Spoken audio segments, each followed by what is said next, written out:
بسم اللہ الرحمن الرحیم وبہ نستعین انہ خیر ناصر ومعین وصلی اللہ علی محمد وآلہ الطاہرین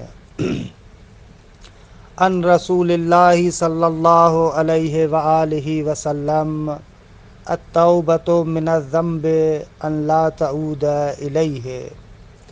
پیغمبر گرامی قدر صلی اللہ علیہ وآلہ وسلم فرماتے ہیں کہ کسی گناہ سے توبہ کرنے کا مقصد یہ ہے کہ پھر پلٹ کر اسی گناہ کی طرف انسان نہ جائے۔ توبہ کا یہی معنی ہے، التوبۃ من الذنب ان لا تعود الیہ۔ توبہ کرو یعنی پھر پلٹ کر اسے دیکھو بھی نہ، اس کی طرف نہ جاؤ پھر دوبارہ۔ اگر پھر بھی وہی کام کر رہے ہو تو پھر توبہ کس کام کا۔ اچھا، آخر میں بات جو گزشتہ جلسے میں پہنچی تھی فعل تعجب کے بارے میں، دیکھیں مطلب تو تقریباً آپ ہدایہ سمدیہ وغیرہ میں بھی پڑھ چکے ہیں، لیکن تھوڑی سی وضاحت کے لیے ایک جملہ عرض کر دوں، کیونکہ ابن ہشام جو مثال دے رہے ہیں لام تعدیہ کے لیے وہ فعل تعجب کی مثال دے رہے ہیں۔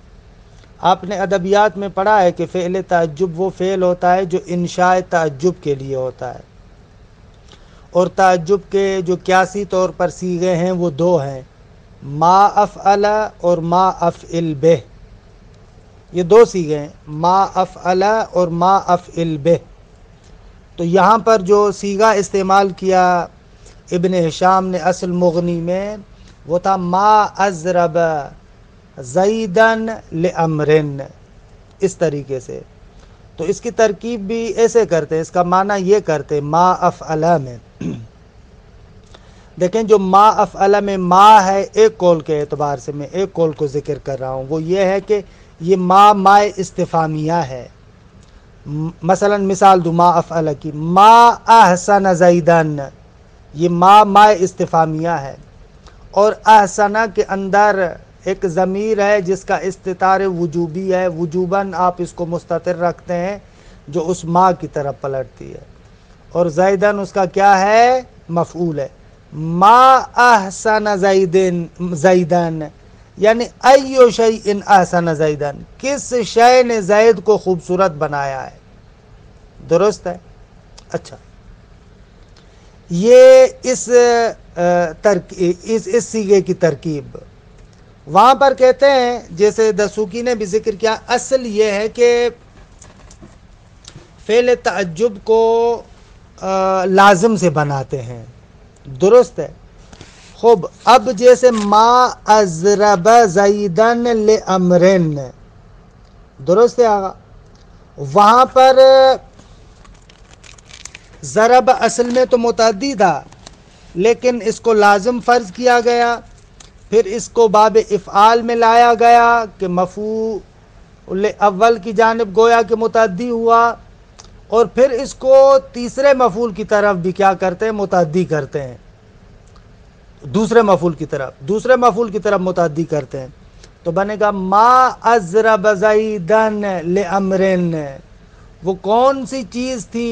تعجب ہے، وہ کون سی چیز ہے جس نے زید کو وادار کیا کہ وہ عمر کو مارے، درست؟ ایسے ترجمہ کریں گے ما اضرب زیدن لامرن کا۔ اور ایک اور صیغہ اس کے بارے میں تو پہلے بھی بحث ہو چکی تھی، افعل بہ، کہ وہ ظاہر میں دکھتا امر کا صیغہ ہے، حقیقت میں معنی کے اعتبار سے ماضی کا صیغہ ہوتا ہے، اور وہ با بھی با زائدہ لازمہ ہے، با کی بحث میں ذکر کیا تھا، در حقیقت وہ اس کا فاعل ہوتا ہے۔ احسن بزیدن، در حقیقت وہ کیا ہوتا ہے؟ زید حقیقت میں اس کا فاعل ہے، یعنی ما احسن زیدن والا ترجمہ، وہ زید کتنا خوبصورت ہے۔ قرآن میں بھی بعض مواقع پر ہے ابصر بہ و اسمع، کہ وہاں پر صیغہ تعجب والا معنی کریں گے، نہ کہ فعل امر والا ترجمہ کریں۔ بہرحال یہ گزشتہ بحث کا ایک تتمہ تھا، آگے چلتے ہیں۔ الحادی والعشرون، 21واں معنی التوکید، لام تاکید کے لیے آتا ہے۔ یہ کون سا لام ہے؟ وہی اللام الزائدۃ، یہ لام زائدہ ہے۔ کہ یہ مغنی کے اندر خوبصورت طریقے سے مطلب روشن ہوا ہے کہ جو زائدہ حرف ہوتا ہے وہ تاکید کرتا ہے، گویا کہ اس حرف تاکید کی وجہ سے جملہ 2 مرتبہ ذکر ہوا ہے، تاکید کا معنی ہے، فضول نہیں ہے، تاکید کرتا ہے مطلب کی۔ وہی انواع، اور یہ لام زائدہ کی بھی مختلف انواع اور اقسام ہیں، منہا ان میں سے ایک ہے اللام المعترضۃ بین الفعل المتعدی و مفعولہ۔ آگا یہ وہ لام ہے جو فعل متعدی اور اس کے مفعول کے درمیان میں آ جاتا ہے، ویسے اس فعل کو ضرورت نہیں ہے لیکن تاکید کے لیے ہم اس کو لے کر آ جاتے ہیں، وگرنہ وہ متعدی بنفس ہی ہے، کقول ابن میادہ، میادہ کا ابن میادہ کا قول، وَمَلَكْتَ مَا بَيْنَ الْعِرَاقِ وَيَثْرِبِ مُلْكًا اجار لمسلم ومعاہد، کہ اجارہ متعدی بنفس ہی ہے لیکن مسلمن جو اس کا مفعول ہے اس پر لام داخل کیا گیا، یہ لام زائدہ ہے توکید کے لیے۔ شاعر کہتا ہے اس سامنے والے بندے کو، وَمَلَكْتَ مَا بَيْنَ الْعِرَاقِ وَيَثْرِبْ، جو عراق اور یثرب کے درمیان ہے تم اس کے مالک بنے، حالا ملکت ملکن، ایک ایسی بادشاہت، ایک ایسی سلطنت کی اجار لمسلمین و معاہد، معاہد یعنی ذمی، مثلا یہودی وغیرہ جیسے، کہ ایک ایسا ملک اور ایک ایسی سلطنت کی اجارہ مسلمن، جو ایک مسلمان کو پناہ دیتی ہے وہ سلطنت، اور پناہ دیتی ہے معاہدن، کیونکہ لمسلمین پر عطف ہے، مسلمین پر عطف ہے، معاہد اور ذمی کو بھی پناہ دیتی ہے، کہ یہاں پر لام یہ لام زائدہ ہے کیونکہ اجارہ متعدی بنفس ہی ہے لیکن تاکید کے لیے لام کو لایا گیا ہے۔ اچھا ایک آیہ کریمہ بھی بعض کہتے ہیں کہ ردف لکم اسی باب سے ہے، مثلا مبرد اور غیر مبرد وغیرہ یہی کہتے ہیں، ردف یعنی ای تابعہ، تابعہ جو ہے وہ کیا متعدی بنفس ہی ہے، اس کو لام کی ضرورت نہیں ہے۔ تو آغا مبرد اور ان کے ماننے والوں نے کہا ہے کہ یہ بھی اسی مورد سے ہے، لیکن ابن ہشام کہتے ہیں کہ نہ، یہاں پر یہ لام لام زائدہ نہیں ہے بلکہ یہ لام لام تعدیہ ہے، اور ردفہ کے اندر یہاں پر اقتربہ کا معنی ہے، یعنی تضمین ہے، اقتربہ کا معنی ہے، اور جب اس کے اندر اقتربہ کا معنی متضمن ہے تو اس صورت میں لام کے ساتھ متعدی ہوگا۔ متوجہ ہوئے کیا عرض کیا؟ بعض کہتے ہیں ردف لکم میں لام زائدہ ہے، ابن ہشام کہتا ہے نہ، وَلَيْسَ مِنْهُ، اس لام معترضہ کے موارد میں سے نہیں ہے یہ آیہ کریمہ ردف لکم، کیونکہ ابن ہشام معنی کرتے ہیں ردف لکم یعنی ای اقترب لکم، تمہارے قریب پہنچ چکا ہے۔ خلافا للمبرد ومن وافقہ، آغا مبرد اور جو اس کے موافقین ہیں ان سے اختلاف کرتے ہوئے، وہ لوگ کہتے ہیں یہ لام معترضہ ہے۔ علت کیا ہے، سبب کیا ہے؟ اس لیے کہ وہ لوگ کہتے ہیں کہ آغا یہاں پر ردفہ تبعہ کے معنی میں جو متعدی بنفس ہی ہے، جبکہ یہ کہتے ہیں کہ نہ، بل ضمن ردف معنی اقتربہ، بلکہ ردف اقتربہ کا معنی کو متضمن ہے، کہ عبارت دیکھیں کتنی کوتاہ ہے، اگر ان خارجی توضیحات کو آپ اس کے ساتھ ضمیمہ نہیں کریں گے تو مطلب روشن نہیں ہوگا۔ مبرد اور موافقین مبرد کہتے ہیں کہ لام یہاں پر لام زائدہ معترضہ ہے کیونکہ اپنے معنی میں ہے، تبعہ کے معنی میں ہے، لیکن ہم کہتے ہیں نہ، بل ضمن ردف معنی اقتربہ، بلکہ ردف اقتربہ کا معنی متضمن ہے۔ خوب، اقترب لام کے ساتھ متعدی ہوتا ہے، پس ردف لکم میں ابن ہشام کے نزدیک لام زائدہ نہیں ہے بلکہ لام تعدیہ ہے۔ فہو مثل اقترب للناس حسابہم، دیکھو یہاں پر بھی کیسے اقترب لام کے ساتھ متعدی ہوا ہے نا، اسی طریقے سے ردف لکم یعنی اقترب لکم، تمام شد۔ پس ایک لام زائدہ کیا ہے؟ لام معترضہ ہے، فعل متعدی اور اس کے مفعول کے درمیان میں آتا ہے۔ اچھا ایک اور لام ہے جس کو کہتے ہیں لام مقحمہ، مقحمہ، مقحمہ اقحام سے ہے، اقحام یعنی ادخال شیء فی شیء بشدت و عنف، ایک شے کو دوسری شے میں ڈالنا بڑی شدت اور سختی کے ساتھ، فشار کے ساتھ، درست ہے، اس کو اقحام کہتے ہیں۔ اس سے بنایا گیا ہے لام مقحمہ، کیونکہ یہ لام مقحمہ متضاعفین، مضاف اور مضاف الیہ کے درمیان میں آتا ہے، وہاں پر اضافہ کر دیتے۔ حالانکہ مضاف اور مضاف الیہ کا آپس میں بہت قوی رابطہ ہوتا ہے نا، متضائفین ایسے ہوتے ہیں معنی کے اعتبار سے ان بیچاروں کا آپس میں بہت قوی رابطہ ہوتا ہے، لیکن وہاں پر درمیان میں اسلام کو گھسیڑ دیا گیا ہے۔ یہ مقحمہ کا اچھا ترجمہ ہے، گھسیڑ دینا۔ یہاں پر مضاف اور مضاف الیہ کے درمیان لام کو گھسیڑ دیا ہے، یہ مقحمہ کا اچھا ترجمہ ہے یہاں، کیونکہ اقحام یعنی ادخال شیء فی شیء بشدۃ و عنف، ایک شے کو دوسری شے میں ڈالنا سختی اور عنف کے ساتھ۔ فرماتے وَمِنَا اللام المسمات بالمقحمہ، لام مقحمہ، یہ لام مقحمہ کیا ہے؟ وَهِيَ الْمُعْتَرِضَةُ بَيْنَ الْمُتَضَائِفَيْن، دو متضائفین مضاف اور مضاف الیہ کے درمیان یہ لام آتا ہے۔ وَذَلِكَ فِي قَوْلِهِمْ يَا بُؤْسَ لِلْحَرْبِ، حرب للحرب، یا بؤس للحرب، بؤس یعنی سختی، حرب یعنی جنگ۔ اب اصل میں مضاف مضاف الیہ تھا، یا بؤس الحرب، اے جنگ کی سختی، ایسے، لیکن مضاف اور مضاف الیہ کے درمیان لام کو لے کر آئے، یہ لام زائدہ مقحمہ ہے۔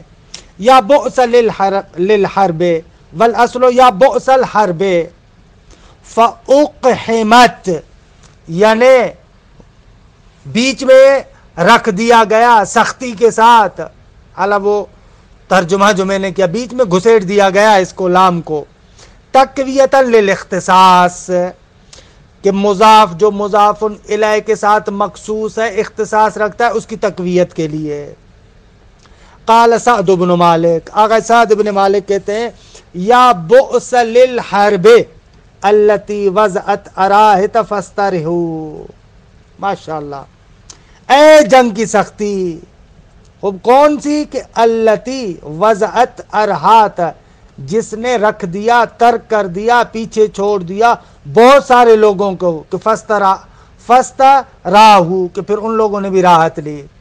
مذمت کر رہا ہے کہ بابا جنگ کی سختی سے ڈر کر بعض لوگ پیچھے بیٹھ گئے، اسی نقطے کو بیان کر رہا ہے۔ یا بؤس للحرب، اے جنگ کی سختی، کہ التی وہ، کہ وضعت اراہت، اراہت ارہت کی جمع، ارہت وہ راحت کی جمع، راحت یعنی جماعت، کہ وضعت اراہت، بہت سارے لوگوں کو، جمع منتہی الجموع ہے، بہت سارے لوگوں کو جس نے چھوڑ دیا، فاستراہو، اور مزے سے وہ پیچھے بیٹھے رہے، یعنی جنگ کی سختی نے تمہیں بھگا دیا۔ مذمت کر رہا ہے لیکن میٹھے میٹھے انداز میں۔ اب یہاں پر یا بؤس للحرب، یا بؤس الحرب تھا، کہ یہ لام مقحمہ ہے۔ سوال، جب یہ لام مقحمہ آتا ہے تو یا بؤس للحرب، اس حرب کی جر اسلام کی وجہ سے یا مضاف کی وجہ سے؟ وَحَلٍ جرار ما بعدها بہا او بالمضاف، یعنی جو ما بعد لام ہے اس کا مجرور ہونا اسلام کی وجہ سے یا مضاف کی وجہ سے؟ قولان، دو قول ہیں، ارجحہما الاول، کہ رجحان یہی رکھتا ہے کہ اسلام کی وجہ سے مجرور ہے۔ کیوں؟ اس لیے کہ لأن اللام اقرب، دو قول یعنی دو دلیلیں، ایک تو لام اس کے قریب ہے، دو وَلِأَنَّ الْجَارَ لَا يُعَلَّقْ، آگا حرف جار چاہے زائدہ ہو یا غیر زائدہ ہو وہ عمل سے معلق تو نہیں ہوتا، لہذا اس کو عمل دیں گے۔ ان دو دلیلوں کی بنا پر تمام شدہ گا۔ وَمِنْهَا، اور اس لام زائدہ میں سے ایک ہے کہ جس کو لام تقویت کہتے ہیں۔ اگر کبھی کبھار ایک عامل بیچارہ ضعیف ہوتا ہے، اس ضعیف عامل کی تقویت کے لیے لام کو لے کر آتے ہیں، اس کو کہتے ہیں لام تقویت۔ اچھا، عامل ضعیف کیوں ہوتا ہے؟ اس کے دو سبب ہو سکتے ہیں، یا تو مثلا عامل معمول سے مؤخر ہو رہا ہے، اس کی وجہ سے بھی بیچارہ ضعیف ہو جاتا ہے، عامل معمول سے مؤخر ہو رہا ہے، یہ بھی ضعف کا سبب بنتا ہے، کیونکہ اصل یہ کہ معمول کو بعد میں ہونا چاہیے، یا اس وجہ سے کہ عامل فرع ہے، اصل نہیں ہے۔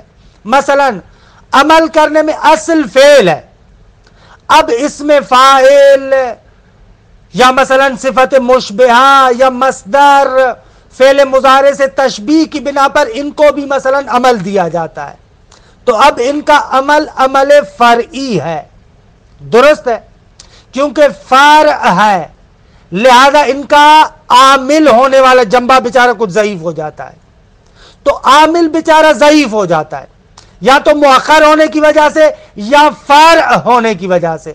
اب ایسے عامل کی تقویت کے لیے لام تقویت کو لایا جاتا ہے۔ متوجہ ہوئے کیا عرض کیا؟ وَمِنْهَا اللَّامُ الْمُسَمَّاتُ لام التقویہ، ایک اور قسم جو لام زائدہ کی ہے وہ لام ہے کہ جس کو لام تقویہ کہا جاتا ہے، وَهِيَ الْمَزِيدَةُ، اس کو بڑھایا جاتا ہے، لِتَقْوِيَةِ عَامِلٍ ضَعِيفٍ، ایک ضعیف عامل کی تقویت کے لیے۔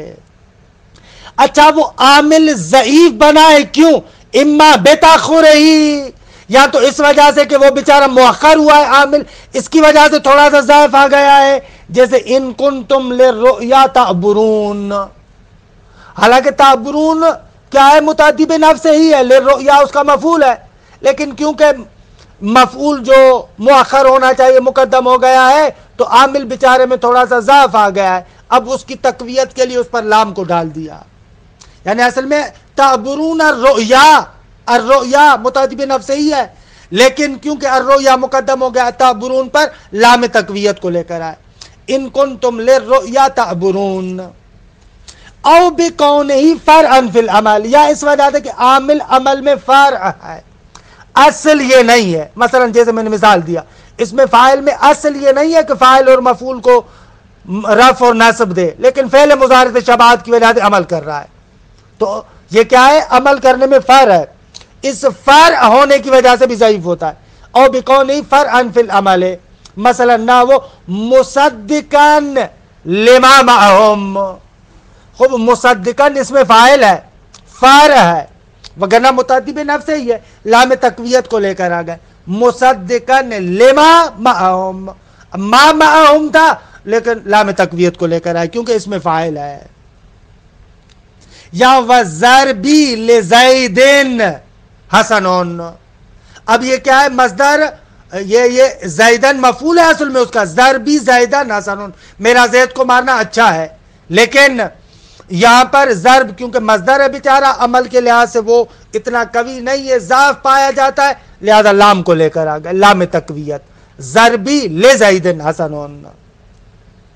وقد اجتمع التأخر والفرعیت فی قول ابی شعثاء، اچھا ابو شعثاء ابن سعد کے لشکر میں تھا، لیکن بعد میں امام حسین علیہ السلام کے ساتھ ملاق ہو گیا تھا۔ کہہ رہے اس ابو شعثاء کے شعر کے اندر کیا ہے؟ تأخر اور فرعیت جو ضعف کے دونوں عامل ہیں، ان دونوں کے لیے مثال دے رہے ہیں۔ دیکھیں یہاں پر دونوں جمع ہو گئے، یا ربی ان للحسین ناصر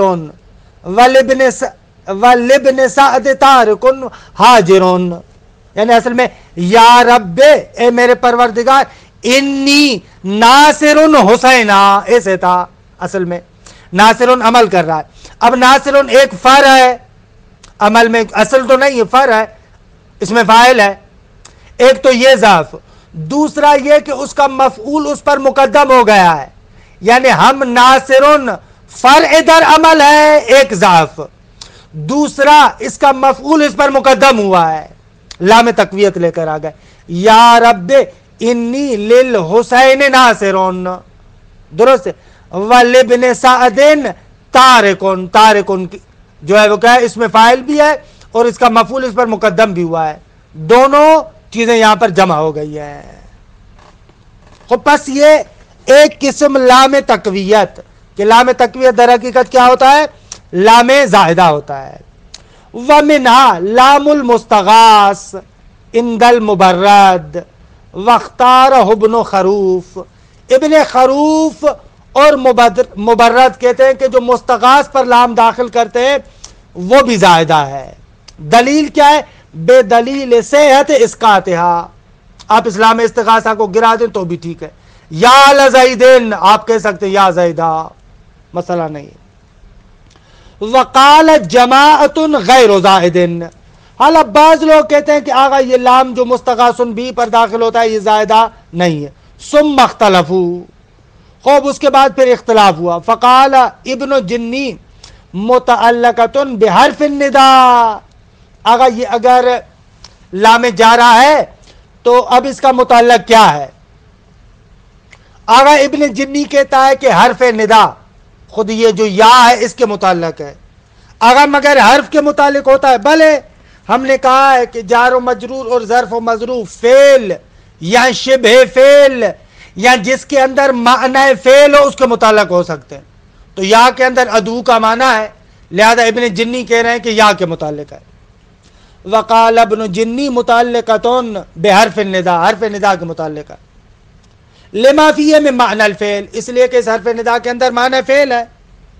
ورد، اور بعض نے کہا ہے کہ بأن معنی الحرف لا یعمل فی المجرور، آغا جو اس یا کے اندر معنی ہے ادعو والا یہ تو عامل نہیں بن سکتا مجرور میں، جار و مجرور میں عمل نہیں کر سکتا.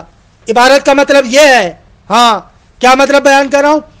معنی الحرف، نہ کہ معنی حرفی کی بات نہیں کر رہا ہے یہاں پر، یہ والا جو مخصوص حرف ہے یعنی یا، اس کے اندر جو معنی فعل ہے، اس یا کے اندر جو فعل والا معنی ہے وہ عامل نہیں بن سکتا، یہ کہنا چاہ رہے ہیں. عبارت میں بہت کوتاہی ہے. مطلب یہ ہے وَرُدَّ بِأَنَّ مَعْنَ الْحَرْفِ لَا يَعْمَلُ فِي الْمَجْرُورِ، اس خاص حرف کا معنی یعنی یا کا معنی یہ مجرور میں عامل نہیں بن سکتا. وَفِيهِ نَظَرٌ، ابن جام کہتے ہیں غلط بات ہے. کیوں بھائی؟ لِأَنَّهُ قَدْ عَمِلَ فِي الْحَالِ فِي نَحْوِ قَوْلِ امْرِئِ الْقَيْسِ، آغا حرف کے اندر اگر فعل کا معنی ہو تو وہ عامل بن سکتا ہے. ہم آپ کو اس کی نظیر دیتے ہیں، مثال بھی دیتے ہیں. کیوں نہیں بن سکتا؟ مثلا جیسے یہ امرؤ القیس کا قول ہے كأن قلوب الطير رطبا ويابسا لدى وكرها العناب والحشف البالي. اچھا كأن شبہتوں کے معنی میں ہے نا؟ بلے شبہتوں کا معنی میں ہے. یہاں پر یہ كأن عامل بنائے حال کے اندر، كأن قلوب الطير رطبا ويابسا، رطبا ويابسا حال ہے. خوب عامل کیا ہے؟ كأن ہے. درست ہے. کہتا ہے کہ بابا یہ شکار وغیرہ کر کے آیا تو کہہ رہا ان پرندوں کے جو دل ہیں رطبن و یابسن، در حالی کہ جب وہ رطب ہو یعنی تازہ ہوں، وہ یابسن یعنی خشک ہو. درست ہے. کہہ رہا ہے کہ ان قلوب کے طیر کے جو قلوب ہیں در حالی کہ رطبن و یابسن العناب والحشف البالی، اس خرما کی طرح ایک عناب بالکل تر و تازہ اور ایک الحشف البالی یعنی وہ خشک خرما. کہہ رہا ہے یہ پرندوں کے قلب تازگی اور خشکی میں اس خشک اور تر و تازہ خرما کی طرح ہے. کہ شاید مثال کیا ہے؟ رطبن و یابسن، رطبن و یابسن حال ہے اور اس کے اندر عامل کأنہ ہے. کأنہ کے اندر فعل کا معنی ہے شبہتو. وفیہ نظرن، کیوں؟ اس لیے کہ لأنہو، اس لیے کہ معنی حرف نے قد عمل کیا ہے فی الحال، حال میں، حال میں عمل کیا ہے فی نحو قول امرئ القیس، امرؤ القول کے اس قول میں. دیکھیں کأن قلوب الطیر رطبا و یابسا لدى وکرها یعنی اپنے گھونسلے کے پاس. یہ قلوب طیر العناب والحشف البالی، عناب اور حشف بالی سے شباہت رکھتے ہیں. وقال الاکثرون، آغا ابن جنی نے تو کہا کہ اسی حرف کے متعلق ہے یا ندا کے، لیکن اکثر کہتے ہیں متعلقۃ بفعل النداء المحذوف، فعل نداء جو محذوف ہے اسی کے متعلق ہے. واختارہ ابن سائغ وابن عصفور ونسبہ لسیبویہ، ابن زائع ابن عصفور اور ان دونوں نے نسبت دی ہے سیبویہ کی طرح کہ یہاں پر اس فعل محذوف ادعو اور اطلبو کے متعلق ہے. وَأَطْرِدَ بِأَنَّهُ مُتَعَدٍ بِنَفْسِهِ، بعض نے کہا کہ اگر ادعو اور اطلبو کے متعلق ہے تو وہ تو متعدی بنفس ہی ہے، پھر لام کے لانے کی کیا ضرورت ہے؟ یا لزیدن، اگر یہ لزیدن اسی ادعو کے متعلق ہے وہ تو متعدی بنفس ہے، یہ لام کیوں لے کر آئے ہیں؟ فَأَجَابَ ابن ابی ربی، آغا ابن ابی ربی نے جواب دیا کہ درست ہے ادعو ہے لیکن ادعو کے اندر التجا التجئو کی تضمین ہے، وہ لام کے ساتھ متعدی ہوتا ہے، میں پناہ لیتا ہوں اس کی. بِأَنَّهُ ضَمَّنَ مَعْنَى الِالْتِجَاءِ فِي نَاوِ يَا لَزَيْدٍ، اور وَتَعَجُّب فِي نَاوِ يَا لَلدَّوَاهِ، یا لزیدن میں جہاں پر استغاثے کے لیے پناہ کے معنی کو آپ ادعو اور اطلبوں میں متضمن کریں گے، اور جہاں پر تعجب کے لیے یا للدواہی وہاں پر آپ کیا ہے کس کا معنی رکھیں گے؟ خوب تعجب کا معنی متضمن کریں گے، اور یہ دونوں لام کے ساتھ متعدی ہوتے ہیں، مشکل ہی نہ دارے۔ آغا وزاد اللام فی بعض المفاعیل المستغنیت عنہا کما تقدم وَأَكَسُوا ذَلِكَ فَحَذَفُوهَا مِن بَعْضِ الْمَفَاعِيلِ الْمُفْتَقِرَةِ إِلَيْهَا كَقَوْلِهِ تعالی، کہہ رہے ابھی تک ہم نے کہا کہ بعض مفاعیل پر لام زائدہ کو لاتے ہیں، حالانکہ وہاں پر لام کی ضرورت نہیں تھی، لیکن لام کو زائدہ کو لے کر آتے ہیں، درست ہے۔ کہتے ہیں کبھی کبھار برعکس ہوتا ہے، ایک مفعول میں لام کی ضرورت ہے لیکن اس کو حذف کر دیتے ہیں۔ زادو اللام فی بعض المفاعیل المستغنیت عنہا کما تقدم، جیسے گزر چکا کہ اگر بعض مفاعیل جو لام سے مستغنی ہے ان پر لام زائدہ کو لے کر آتے ہیں۔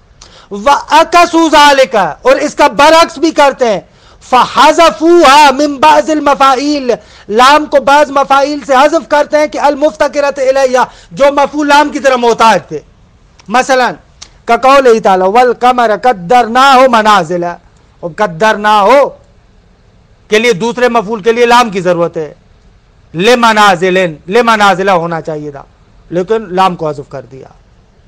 یا شاعر کا یہ قول وَلَقَدْ جَنَيْتُكَ أَقْمُعًا وَأَسَاكِلًا وَلَقَدْ نَهَيْتُكَ عَنْ بَنَاتِ الْأَوْبَرِ، ماشاءاللہ۔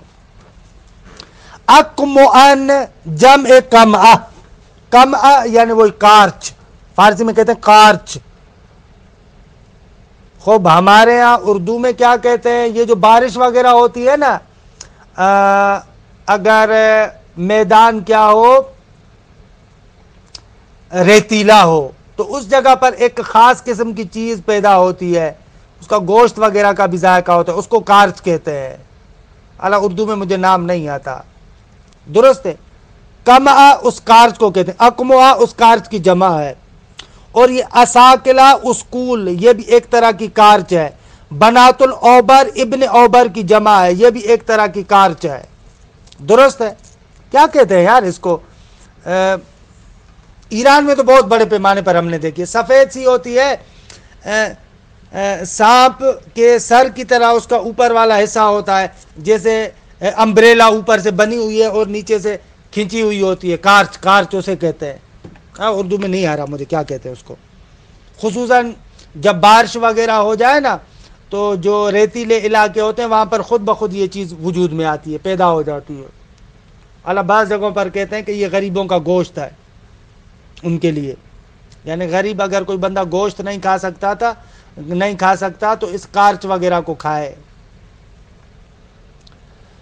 تو کہہ رہے ہیں وَلَقَدْ جَنَيْتُكَ، میں نے تمہارے لیے چنے، جنیتک یعنی چننا، درست ہے۔